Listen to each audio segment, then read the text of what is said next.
everyone. Welcome to Single and Married with Ezzy. I am so excited to have you again. My name is Ezzy Odimuko. I'm a mom, a pastor's wife, an author, and I absolutely enjoy talking about relationships.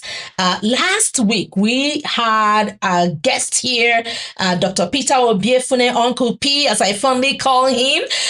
We started to discuss his new book, When Love is a Scam, and we are continuing today because we ran out of time and those conversations were just amazing. So welcome back, Uncle P. Thank you. Good to have you. Thank you. And I'm happy to continue the conversation we're having last time about when love is a scam.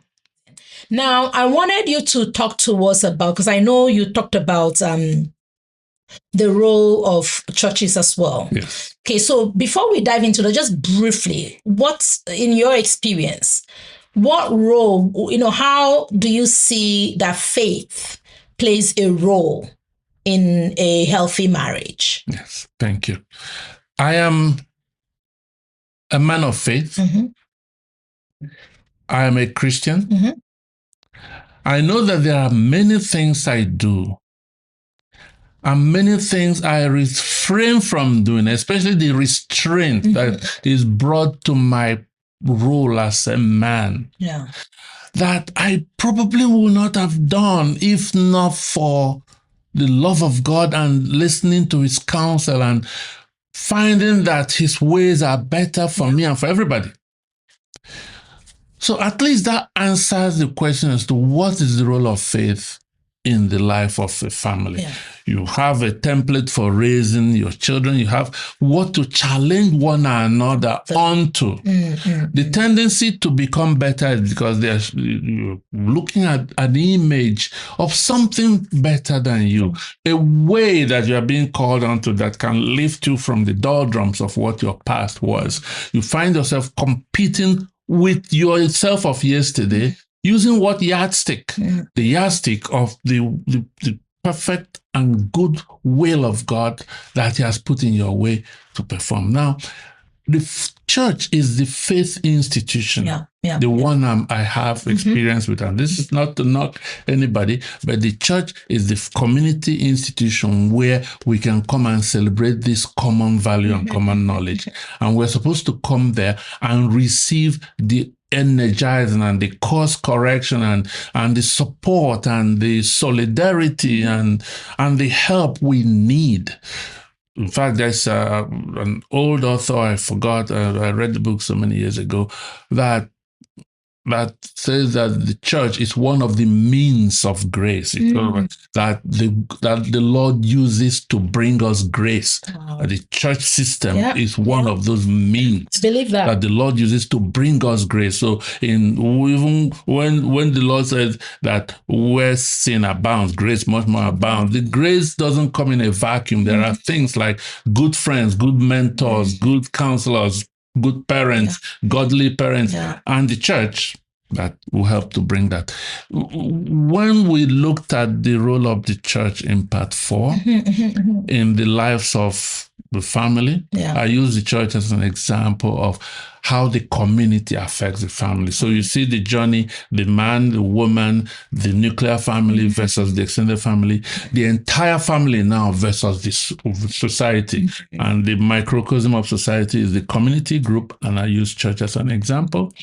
Some of the things I highlighted in part 4 is not necessarily a critique of the church organization, an empty critique of the church organization itself. It is to show us a mirror as to how some of the things we do affect and undermine people who come to faith with a pure heart wanting to do better. So that, while the section on extended family, I say it's my favorite part to write because it was easy to write. The section on the church family was the hardest part to write. Why? Because a failing of a human being, I can talk about it without feeling too much grief in my heart. but a failing of the institution that Christ put in place to make sure that we don't fail. It just goes to the fundamentals. It goes to it's an existential question for people of faith. So I took it more seriously. And the second reason is because many people who want to undermine the authority of the church will come from a point of view of trying to criticize. I don't want to unintentionally fall into that pattern of behavior. So people will hear the critique, but will not hear how it has a restorative intent for everybody. Yeah, but I think it's good too, because then people are informed, equipped, right? Because, yes, the church has its roles, but some people also have taken that and have used it to manipulate people. And, in reading this, people can also become aware and become more knowledgeable. Awesome. So I'm really excited. I'm just going to, if you don't mind, just ask one more question. Please. Okay.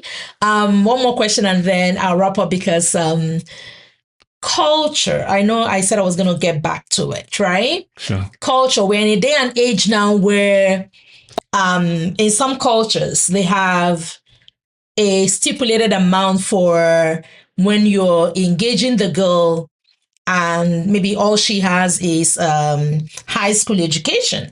And they have another one for when she has a bachelor's, and another one for when she has a master's. And there are these expectations that I don't feel are really helping the young people to embrace marriage, right? Can you speak to us a little bit about that? You are speaking about bride price and things. About bride price and some of the barriers. Yes. They put in place. You have to do this. There's this list. Correct. A million things on the list. You have to get everything before we give our daughter. And just a word or two for people, for viewers who are not Chinese, Indian, African, or East Asian. Even though you don't do the bride price and dowry system, there are also things you do that impinge on the same tensions we're going to speak about. And in any case, the world is a global village. Who knows? Your son may marry a Nigerian girl, and you are in the middle of that. But be it as it may, the question the moderator is asking is, how do these escalating expectations of culture affect marital relationships? And your observation is correct, Ezi, that these expectations and barriers and dowry, you have to buy me this to marry my daughter, and if she's a university graduate, you have to buy me this additional thing, you have to give the mother this additional thing. And we're saying this to a young man who just started life. With student loans, probably. Correct. And you are saying this to this young man at a point in his life where the expectation is that he's just going to get better financially. Yeah. And we are proposing to him that this relationship is not a one-stop shop. It's going to be an enduring, long-standing relationship. But when we give him this list of things he must provide before he takes our daughter, we're not acting as if we have a hope of seeing him again in future. And it runs afoul of what we claim, which is a scam. It's a subtle concealment of greed. Honestly, because if you are giving your daughter, we're not selling our daughter, which is a chapter in the book, by the way. We're not selling our daughter. Actually, you kind of look like you are. You are collecting an enormous amount of money in exchange for goods or services. That is trade. Yes, you're not selling your daughter, and I agree with you, but act as if you are not. You are. What I notice is that as society gets more needy, the socioeconomic pressure begins to impinge on parents. How we react to it includes the following vices. We ask our sons to go and authorize or acquiesce to our sons to go and do very daring, risky jobs, including crime. Wow. Provided they bring the money. Once our sons come and build the 2-story building in the village, we're not asking him, how do you make this money? We're not saying, you are still not even free. You still serve your master. How come you can buy a car? That's one. Second is we raise our daughters to be living in some kind of big city, and she's doing all sorts of money things that we know that her $300 a month job will not do. We don't question. We just celebrate that our daughter is prospering. The third thing we do, which I think is also a vice, is that we just find a son-in-law. We're going to lay hands on him heavily, and he's going to bring on one day more money than the entire family has ever made in their lifetime. Wow. I call it poverty alleviation with a vengeance because we are putting on this boy a burden that we couldn't carry. I, the father of this girl, did not marry my wife with $500,000. Even some of my own daughters ran away and followed some man, got better, had babies for them. And this man who is trying to be responsible comes to ask for my daughter's hand in marriage, and I'm cashing in on that. I'm monetizing it. When this man goes and starts treating his wife almost like a slave, almost worse than a house help, we say, oh, brother, you have to be respectful to your wife. But society has crafted his head, including her father, that she's a chattel. Wow. So what do we say to one another? Let the bleeding stop. Your daughter is not an economic plan. It's not your retirement plan. Your daughter is your daughter. It's a child. Oh, I love my daughter very much. If you love her, when you are giving land to your sons, give one piece to your daughter. That's right. Supported. If you love her, send she and her young man away with something to start life with. What about you do down payment for the first house they're going to live in so that they can have mortgage?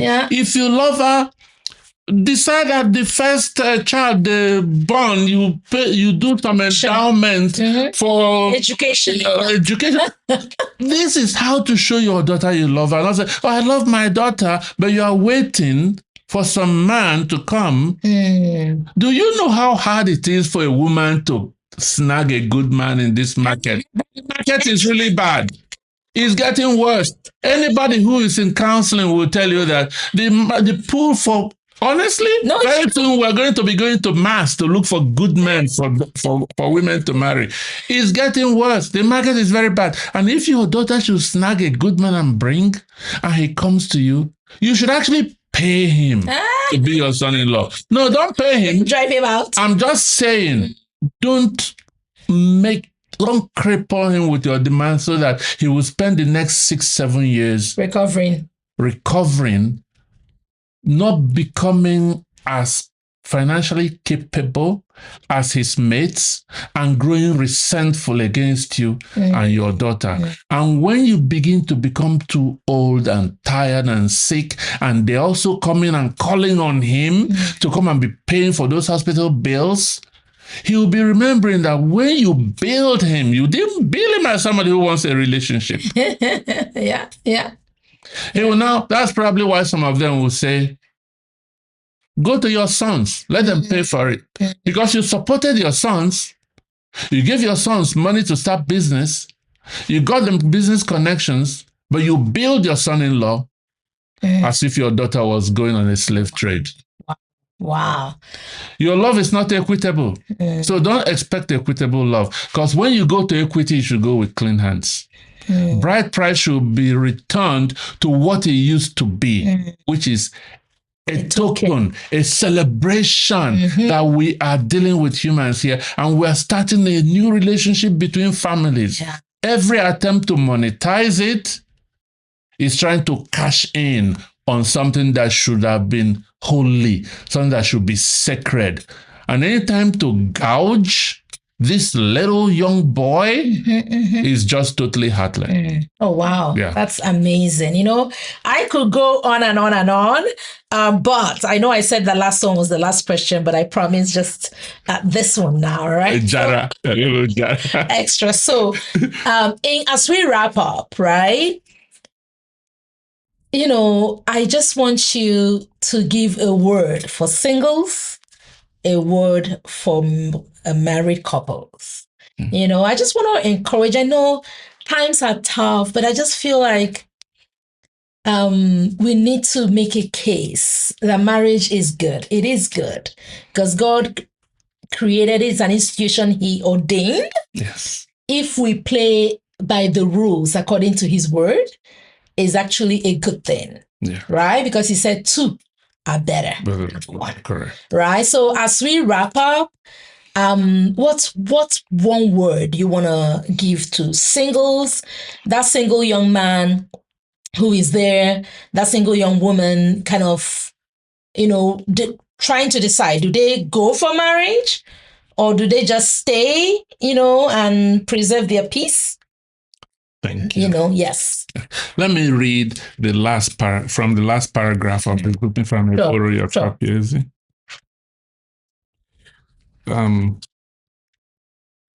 Something in one of the last paragraphs of this book says that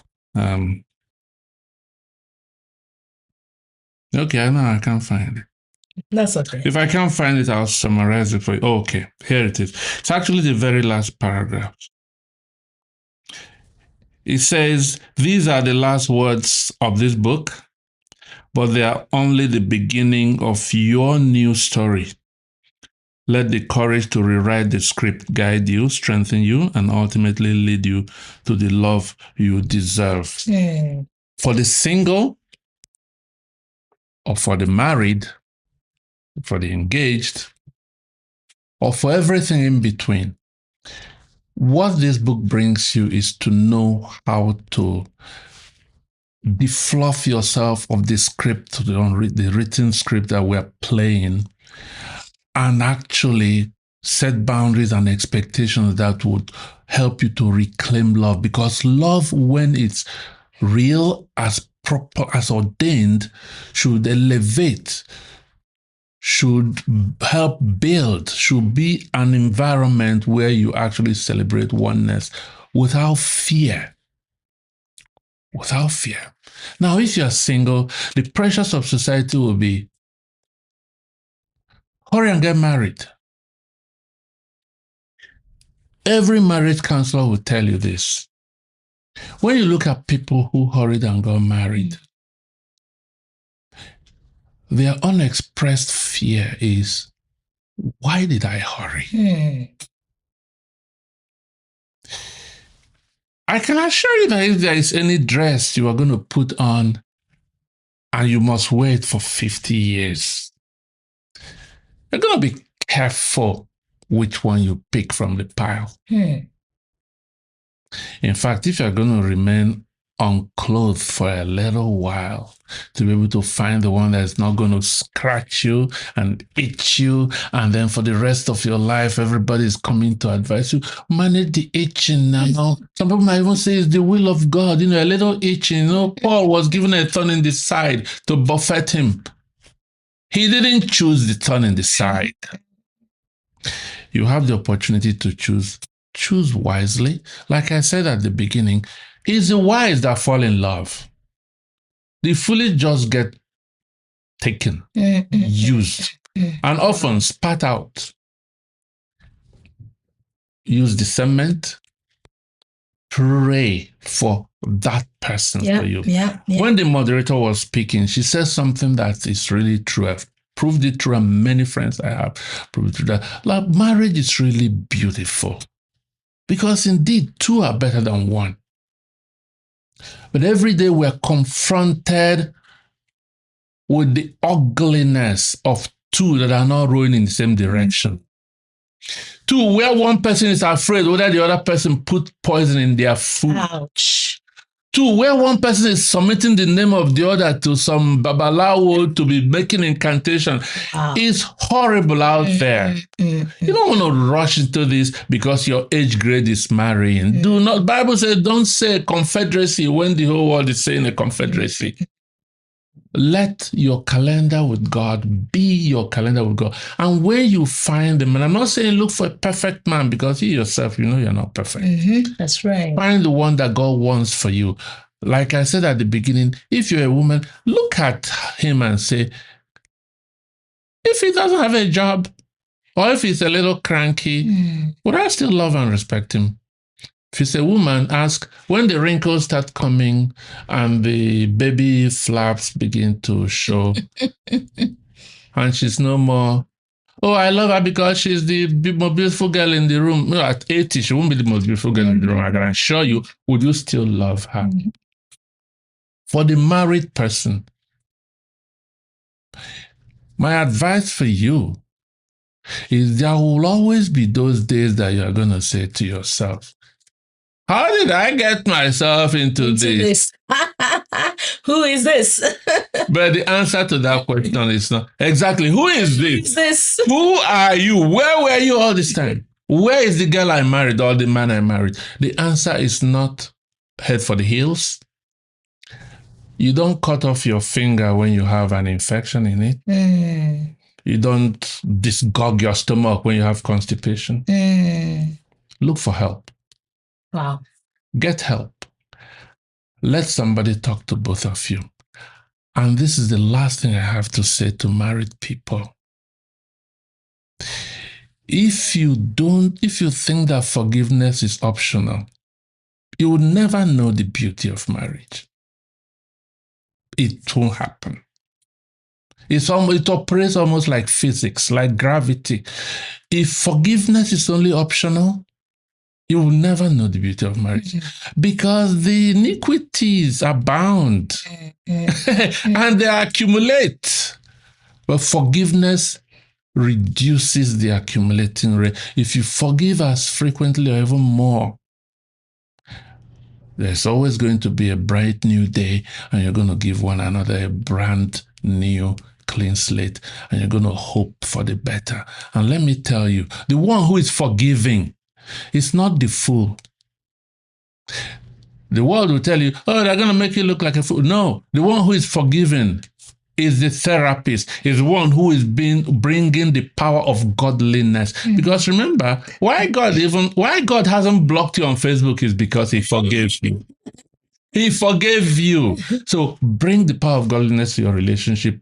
And I'm sure that when you do, you have a better chance of walking through it. And then the reason why God made two into family, why God created two to do better than what one can do, the beauty of a godly home, raising godly children and achieving together and working together, the two-pronged cord that is hardly broken, will now begin to manifest in your life. And why it's difficult is that the enemy of you knows that if you deal with those elementary things, that what will follow you will be prosperity and blessedness.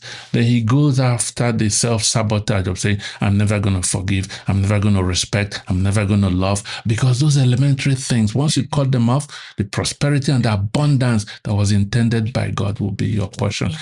That should be your portion. Amen. Wow. All I can say is thank you so much, Uncle P. This has been amazing. I have been blessed, and I know that you have been blessed. So if you really enjoy this, like it, share it, and subscribe so that you know whenever I come online. And I think we'll have to do this again. Yeah, because there's a lot more that I like to talk about, and we will have to do this again. But I want to say thank you for coming. Thank you. And pick up this book. Pick it up. There's a lot of wisdom, a lot of knowledge, a lot of good stuff in it that will help your life, help your relationship, help your marriage. And whatever stage you're in right now, you'll find something helpful here, and you'll find it wherever good books are sold. Uncle B, where can people get a copy of When Love is a Scam? Thank you, Ezzy. Now we're going into the marketing part of the book. I wrote it, Division of Labor, I wrote it, you buy it, so to keep it moving forward. If you live in the greater Edmonton area in Alberta, you can buy a copy from me directly, and we'll arrange to pick it up. But if you're anywhere else in all the parts of the world, you can go to any major channel, Amazon, Chapters, Indigo. The many local bookstores also carry it or can order it for you if you request. But the most common place, if you don't live in the greater Edmonton area, is to go to Amazon.com, Amazon.ca, Amazon Co. UK, Amazon Co. AU, Australia. But if you live in the greater Edmonton area, you can buy a copy from me. Awesome. And what if someone who has listened to you and they're looking to connect to you or to learn more about you? Where can they find you? How can they reach you? I'll be very happy to entertain interest of all kinds, whether it's counseling or whether to ask questions about the book or general guidance about life. It's my passion to minister, to mentor to people one-on-one.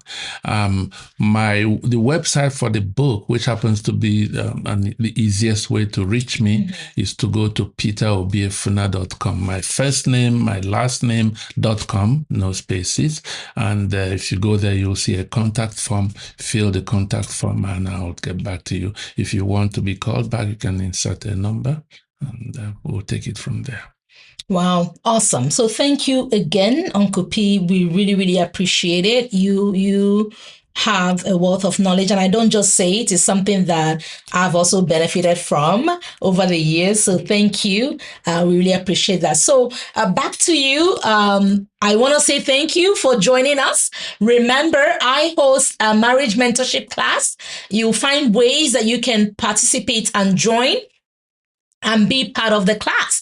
And if you have been following me, you know that I recently launched Zitco, where we help you with your finances, whether it's mortgage, whether it's investments or insurance. And we want to help you have, 360, 100% of everything together, not just marriage, but your finances as well. So if you want to know more about what I'm doing right now, you can just go to zitcoinc.com and you will find information on what I'm doing right now.